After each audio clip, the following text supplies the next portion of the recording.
Sir ഞാൻ വെക്കുന്നത് ഇല്ല സാർ. ആ ഇരിപ്പിട്ട് തന്നെയാണ് എനിക്ക് സ്വർണ്ണം വാങ്ങിച്ചത്. എനിക്ക് യാതൊരു തെറ്റും പറ്റില്ല. എന്നെ കണ്ടിട്ട് യാതൊരു പരിചയം പോലും ബാധിക്കാത്തത് എന്താണ്? അതാണ് വേദനിക്കുന്നത്. ഏതായാലും നമുക്ക് കൊണ്ടോട്ടിൽ പോയിട്ട് ഉടനെ മടങ്ങി വന്നേക്കാം.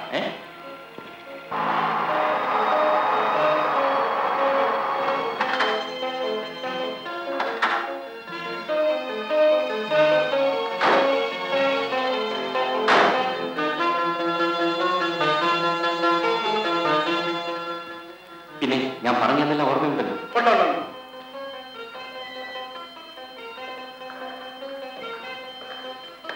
കാപ്പുണ്ടോ?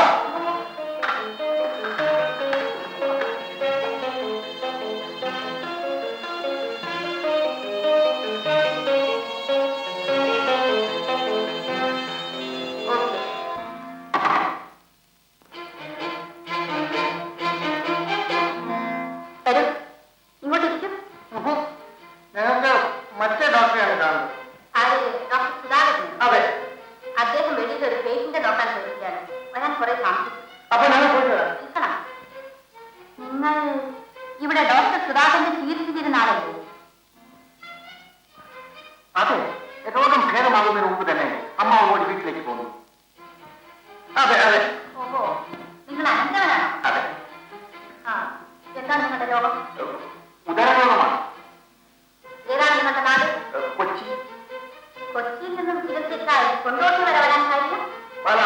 ഇത് ആശുപത്രിയാണോ പോലീസ് സ്റ്റേഷനാണോ? അത് അമ്മാവൻ തന്നെ തീരുമാനിക്കുന്നതാണ് നല്ലത്. അമ്മാവന്റെ ഇവിടെ ആദ്യം വന്നത്. ശരി ശരി, നിങ്ങൾക്ക് ഡോക്ടർ സുധാകരനെ കാണേണ്ടത്. അദ്ദേഹം വരുമ്പോഴാണ് കണ്ടുകൊള്ളു. വലിയ ഉപകാരം.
സ്വർണം പോലീസ് പിടിച്ചെടുക്കുന്നേ ഉള്ളൂ.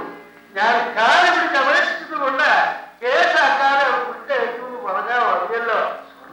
ആരെന്നു ചോദിച്ചു. അതൊന്നും പറയിപ്പിക്കാൻ വേണ്ടി അവൻ പഠിച്ച പണി 18 നോക്കി ഇട്ടാ പറയുമോ? സത്യം ചെയ്തല്ലേ അവസാനം അവരത് തോറ്റു. അല്ല, എനിക്ക് ഈ സ്വർണ്ണ കച്ചവടവുമായിട്ട് ബന്ധമൊന്നുമില്ലെന്ന് ഞാൻ പറഞ്ഞല്ലോ. വല്ലവരുടെയും സ്വർണമാണ്. ഞാൻ സ്വാമിയെ ഒന്ന് സഹായിച്ചത് മാത്രം.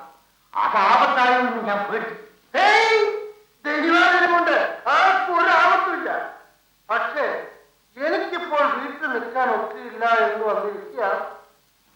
അതെന്താ? കയ്യിലുണ്ടായിരുന്നതും കുറെ കടവും കൂടെ മേടിച്ചെന്നാണ് ഞാൻ സ്വർണം വാങ്ങിക്കാൻ വന്നത്. ഇപ്പൊ എന്ത് പറ്റി? സ്വർണവുമില്ല, രൂപയുമില്ല. വീട്ടുമുറ്റത്ത് നിറച്ച് കടക്കാറുമായി. ഇത് പറ്റുന്ന അവരോട് പറയാനോ? ശരിയാണ് ശരിയാണ്. അതിന് ഒരു പോമയായിട്ടാണ് ഞാൻ ഇത്തവണ വന്നിട്ടുള്ളത്. പുഷ്പം ഉഷ്ടേന ശാന്തി എന്നൊരു പ്രമാണമില്ലേ? പൊണ്ണുകൊണ്ട് പോയത് പൊണ്ണുകൊണ്ട് തന്നെ എടുക്കണം. അതുകൊണ്ട് എനിക്ക് കുറച്ച് പൊണ്ണു കൂട്ടി വേണം. കുറച്ചെന്ന് പറഞ്ഞ് ഒരു 25,000 രൂപയ്ക്ക് ഇരിക്കട്ടെ. രൂപ എന്റെയല്ല, അൻദ്രവന്റെ ആണ്. അതാണ് ഇത്രയും അൻദ്രവൻ കൂടി വന്നിട്ടുള്ളത്. സാർ എന്നെ സഹായിക്കുന്നത് പോലെ അവനും എന്നെ സഹായിക്കുന്നു, അത്രേ ഉള്ളൂ. ഈ രൂപ എന്ന് വാങ്ങി വേണ്ട, അവർ വരുമ്പോൾ കൊടുത്താലും സാധനം ഇപ്പോൾ സ്റ്റോക്കില്ലെന്നാണ് അവർ പറഞ്ഞത്. ഒരാഴ്ചയെങ്കിലും താമസിച്ചതായി. ഒരു വീട്ടിൽ കഴിയണമോ? അതാണ് ശരി. കേട്ട് കൊണ്ടുപോയി 11-ാം നമ്പർ തെറ്റിച്ചത്.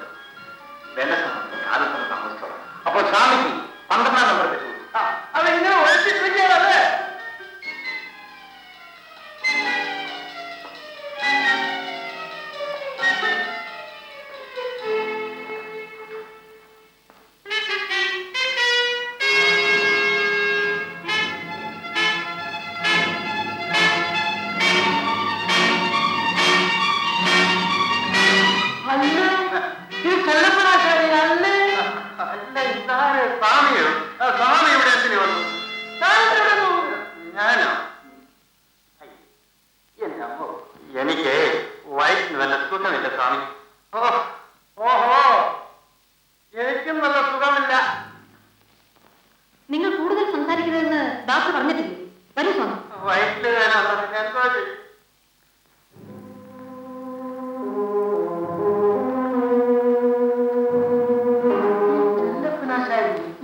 ചികിത്സയ്ക്ക് വന്നിട്ടുണ്ടോ? ഇല്ല, ആദ്യമാണ്. ഇനി കിടന്നോളൂ. ആരാണ് ചെല്ലപ്പനാശാരി? ചെല്ലപ്പനാശാരി അറിയില്ലേ? കൊല്ലത്തുകാരനാണ്. വലിയ സ്വർണ്ണക്കടയൊക്കെ ഉണ്ട്. അയാൾക്കും എന്റെ സൂക്കേട് തന്നെയാണെന്നാണോ തോന്നുന്നു. ഉറക്കിയില്ല. പിന്നെ കൊല്ലത്ത് നിന്നും കൊണ്ടോട്ട് വരെ ചികിത്സയ്ക്കായി വരണമോ? ശരി, നിങ്ങൾ ചികിത്സയ്ക്കായി ഇവിടെ വന്നവരാ. നിങ്ങളെ വിളിച്ച് ഇങ്ങനെ സംസാരിക്കുന്നതിൽ അസുഖമൊന്നും തോന്നുന്നില്ല. അസുഖം തോന്നുന്നില്ല, പക്ഷേ ഞങ്ങളിങ്ങനെ സംശയിക്കുന്നതിന്റെ കാരണം എന്താണെന്ന് മനസ്സിലായി. 2-3 ദിവസങ്ങൾക്ക് മുമ്പല്ലേ നിങ്ങൾ ഇവിടെ പോയത്? ഉടനെ വീണ്ടും വന്നത് എന്തിനാ? വീണ്ടും വ്യാധി ചികിത്സിക്കാൻ വെക്കുമോ? എന്താ നിങ്ങളുടെ രോഗം? ഉദര സംബന്ധമായ രോഗമാണെന്ന് ഒരു പ്രാവശ്യം പറഞ്ഞല്ലോ. കഴിഞ്ഞ പ്രാവശ്യം രോഗം ഭേദമായതിനു ശേഷമാണോ പോയത്? ഇങ്ങനെ ഒന്നും ചോദിക്കരുത് മോളെ. അവർ നമ്മുടെ നഴ്സിംഗ് ഹോമിൽ ചികിത്സയ്ക്കായി വന്നുപോയി. അതുകൊണ്ട് അവരോട് ഇങ്ങനെ ചോദ്യങ്ങൾ ചോദിക്കാൻ തുടങ്ങിയാൽ നിങ്ങൾ പോണം. ഇങ്ങനെ ഒരു നഴ്സിംഗ് ഹോം ഞാൻ ആദ്യമായിട്ടാണ് കാണുന്നത്. അല്ല, ഒരു കണക്കിന് നോക്കിയാൽ വിളിച്ച് സംസാരിച്ച് നന്നായി. പരസ്പരം പരിചയപ്പെടാൻ കഴിഞ്ഞു. അല്ല, അതൊന്നും ശരി തന്നെ. അപ്പൊ നിങ്ങൾ അറിയില്ല,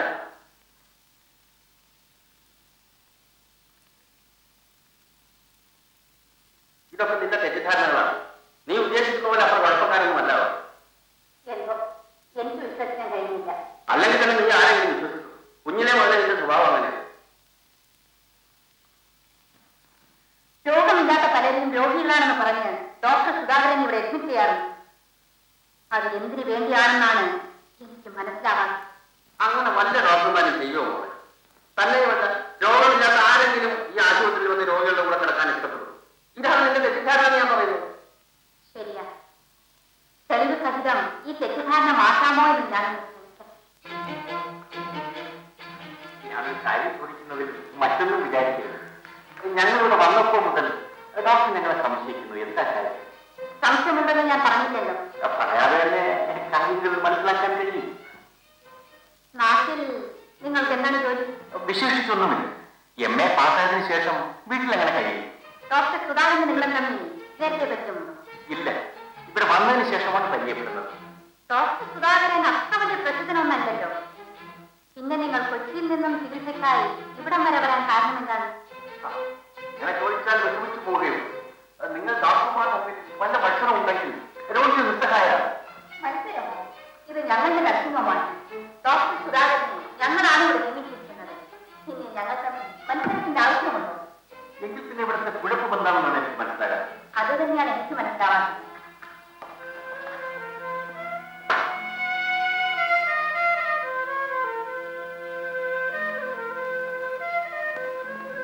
തെളിവ് സഹിതം ഈ തെറ്റിദ്ധാരണ മാറ്റാമോ എന്ന് ഞാൻ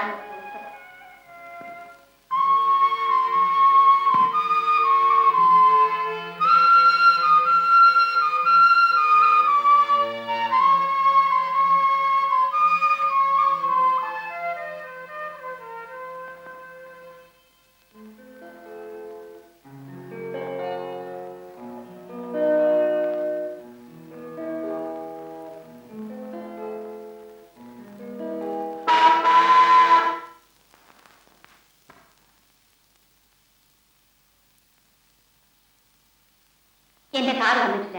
ഒന്ന് വീട് വരെ പോകേണ്ടിയിരുന്നു. അതെന്താ കേരളം അങ്ങോട്ട് വിടാമല്ലോ. Thank you.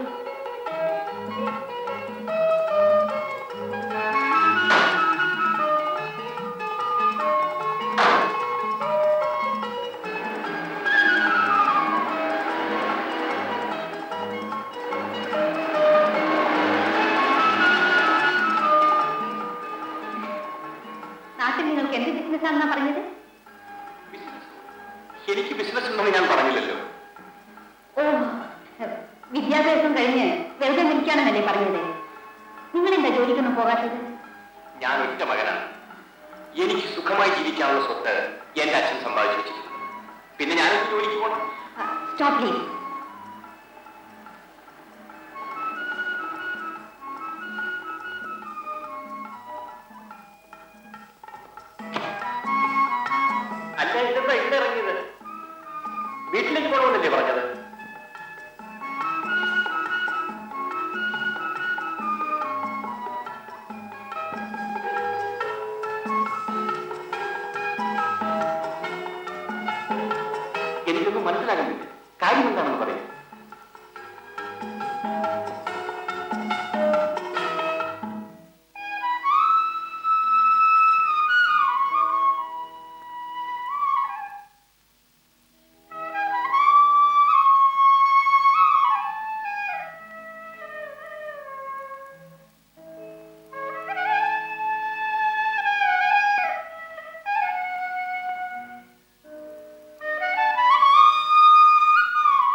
അത്ഭുതം തോന്നുന്നു. അത്ഭുതങ്ങളെല്ലാം അപ്രതീക്ഷിതങ്ങളാണ്. ഞാനിവിടെ വന്നില്ലായിരുന്നുവെങ്കിൽ അശ്വതിയെ കാണാൻ കൂടി കഴിയുമായിരുന്നില്ല. എന്നെ കാണാനാണ് വന്നത്? അല്ലെന്ന് പറയാൻ തോന്നുന്നില്ല. നിങ്ങൾ മറ്റെന്തിനു വേണ്ടി വന്നു? കൂട്ടത്തിൽ എന്നെ കൂടി കണ്ടു എന്ന് പറയുന്നതാണ് ശരി. അശ്വതിയെ കാണാനല്ലെങ്കിൽ ചികിത്സയ്ക്ക് വേണ്ടി ഇങ്ങോട്ട് വന്നപ്പോഴാണ് ഈശ്വരൻ തോന്നിച്ചെന്നില്ല. നിങ്ങൾ ചികിത്സയ്ക്ക് വേണ്ടി വന്നതൊന്നുമല്ലെന്ന് എനിക്കറിയാം. ദയവ് ചെയ്ത് സത്യം പറയണം. നിങ്ങൾ എന്തിനാണ് വന്നത്? അപ്പൊ ഞാൻ പറഞ്ഞത് അശ്വതി ഇതുവരെ വിശ്വസിച്ചില്ല. വിശ്വസിക്കണമെന്ന് എനിക്ക് ആഗ്രഹമുണ്ട്. നിങ്ങളൊരുമിച്ച് ജീവിച്ചാൽ കൊള്ളാമെന്നുവരെ ഞാൻ ആഗ്രഹിക്കുന്നു. അശ്വതി എന്നെ പരീക്ഷിക്കുകയാണ്. കഴിയുമെങ്കിൽ എന്നെ വിശ്വസിക്കൂ. കണ്ട ഉടൻ കാൽക്കൾ വീണത് എന്റെ ആത്മാവാണ്. അതവിടെ നിന്ന് തിരിച്ചെടുക്കാനുള്ള ശ്രമമായിരുന്നു ഇതുവരെ. അതിന് കഴിയില്ലെന്ന് മനസ്സിലായപ്പോൾ എല്ലാം തുറന്നു പറഞ്ഞതേ ഉള്ളൂ. പക്ഷേ നിങ്ങൾ ഇനിയും എന്നെ ഒളിക്കുകയാണ്. അത് അശ്വതിയുടെ തെറ്റിദ്ധാരണയാണ്. അശ്വതി ഒളിച്ചിട്ട് ഇവിടെ എന്ത് നേടാനിരിക്കുന്നു? എന്നാൽ ഡോക്ടർ സുധാകരനുമായിട്ട് നിങ്ങളുടെ ഏർപ്പാട് എന്താണെന്ന് എന്നോട് പറയണം. എന്നോട് സ്നേഹമുണ്ടെങ്കിൽ തുറന്നു പറയണം. എന്നോട് സ്നേഹമുണ്ടെങ്കിൽ ഞാൻ ചോദിക്കുന്ന ചോദ്യത്തിന് ഒരു മറുപടി പറയാം. ചോദിച്ചു. ഡോക്ടർ സുധാകരനെ കുറിച്ച് അശ്വതിക്ക് ഇത്രയേറെ സംശയം തോന്നാൻ കാരണം? വ്യക്തമായി പറഞ്ഞാൽ എന്റെ കയ്യിൽ ഒന്നുമില്ല, നിറയെ സംശയങ്ങൾ മാത്രം. പാവപ്പെട്ട എന്റെ അച്ഛനും ഞങ്ങളുടെ നഴ്സിംഗ് ഹോമിനും എതിരായി അയാൾ എന്തൊക്കെയോ ചെയ്യുന്നു എന്നുള്ളത് തീർച്ച. ദയവ് ചെയ്ത് നിങ്ങളെങ്കിലും ഞങ്ങൾക്കെതിരായി ആ മനുഷ്യനോട് കൂട്ടുനിൽക്കാതിരിക്കും. ഡോക്ടർ സുധാകരൻ നിങ്ങൾക്കെതിരായി എന്ത് ചെയ്യുന്നു എന്ന് പറയും. അതൊന്നറിഞ്ഞാൽ എന്നാൽ കഴിയുന്ന എല്ലാ സഹായ സഹകരണവും ചെയ്തു തരാം. ഞാൻ പറഞ്ഞില്ലേ എന്റെ കയ്യിൽ തെളിവുകളൊന്നുമില്ലെന്ന്. പക്ഷേ ആ മനുഷ്യന് രഹസ്യമായിട്ട് ഇവിടെ എന്തൊക്കെയോ ഏർപ്പാടുകളുണ്ട്. ഇവിടെ ചികിത്സിക്കെന്ന് പറഞ്ഞു വരുന്ന പലരും സത്യത്തെ രോഗികളല്ല.